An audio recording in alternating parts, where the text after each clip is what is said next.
জিন্দাবাদ। এই অঞ্চলের সমস্ত মানুষের ভোট পাবে কারা?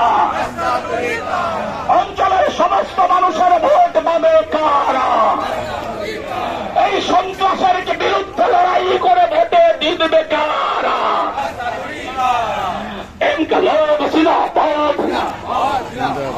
আসন্ন নির্বাচনে দক্ষিণ কলকাতা ছাত্র যুবের ভোট পাবে কারা? আসন্ন নির্বাচনে শ্রমজীবী মানুষের ভোট পাবে কারা? ন্যায্য মজুরির দাবিতে ভোট পাবে কারা? ন্যূনতম মজুরির দাবিতে ভোট পাবে কারা? স্থায়ী কাজের দাবিতে ভোট পাবে কারা? স্থায়ী কাজের দাবিতে ভোট পাবে কারা? এই মূল্যবৃদ্ধির বিরুদ্ধে ভোট পাবে কারা? এই বন্ড কেলেঙ্কারির বিরুদ্ধে ভোট পাবে কারা? পরীক্ষা অনিশ্চিত ওষুধ বিক্রি করা বন্ড লাইসেন্সের বিরুদ্ধে এই সমস্ত মানুষ